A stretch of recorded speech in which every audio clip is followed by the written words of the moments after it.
Welcome PSY 309 students. This is my week 2 commentary. This is our second week of getting started and leads up to this weekend's getting started workshop. After next week we'll be pretty much on the road, as it were, and thinking about the first tests that are going to be coming due and so forth. So this week I've asked you to do something unusual, which is to leap ahead and read the last chapter of our textbook. This is a chapter 14 on successful aging. And I think it's important, perhaps very important, that as we get into the study of adult development and aging, that we make sure that our purposes are clear, as well as many of our assumptions are conscious as possible. And how we think about either optimal aging, adaptive aging, successful aging, well-being as we age. These are difficult concepts to develop a clear and well-informed position on, as you'll see. So let's take our time to begin looking at it this week, and then after the semester's review of the field has been completed, we'll come back to chapter 14. And the reason this is important is because this motivates both researchers, clinicians, and people who are personally involved in adult development and aging. So please do skip ahead to chapter 14 and post questions and comments on the discussion board as we lead up to our workshop. I want to again reiterate what I've said by email, which is an apology for the fact that I overlooked posting some of the assignment descriptions until this week. They're now all posted, and everything should be complete in terms of the materials that you might need for your working through the course. The first 2 tests now have been fully developed. Those 2 folders are available to you.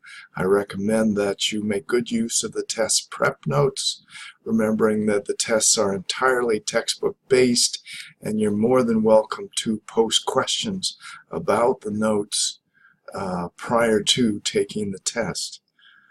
One of my philosophical values in teaching is that I am working to help the student get the best result possible, given that it's a valid and ethical result. So take a look at those prep notes for both chapter 1. The first test will cover chapters 1, 2, 3, and 14.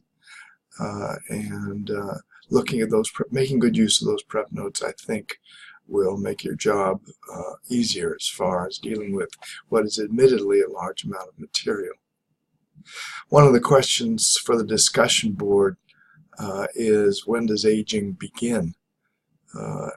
We have, and the reason I'm going to ask you to think about this is we all have implicit or unconscious theories of adult development and aging, and it's helpful to make these explicit and put them on the table, as it were, so as to compare them with findings of contemporary research as well as contemporary theories. So the discussion board work is starting off, and hopefully after the first workshop we'll be fully up to speed on that part of our collaboration together. Finally, a word about international collaboration. As all of you know, I think I will be traveling to the Czech Republic in about 8 days or 10 days, I'm not sure exactly which, but I'll be working with you from there. And it's a marvelous opportunity for us to think about what we are studying and reading and to be cognizant of a cross-cultural perspective. So I am inviting you to meet your peers at Technical University in Liberec. to make good use of an international Google community, which I have set up for you, and hopefully to interview Czechs about their understanding of adult development and aging and any of the topics that you're developing a course project around or simply have a cross-cultural interest in. So more on that at workshop number 1 this weekend.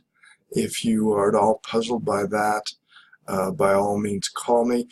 And if you want to get consultation on your course project, I know it's early, but it would be prudent, which is to say easier, to do that while I'm in Maine, although it will still be possible using Google Hangouts or other video conferencing tools to do that throughout the semester. So be thinking about your course project from the beginning. You're being asked to write first a proposal and then the report of the project itself. Purpose of the proposal is to give you a running start on the course project and to allow, frankly, me to help you in terms of applying what we know about research methods and critical thinking about limitations of research to the development of your course project. Okay, I'll keep today somewhat brief in that we have our workshop coming up, and I'll look forward to speaking with some of you in real time in the coming week. Thanks very much.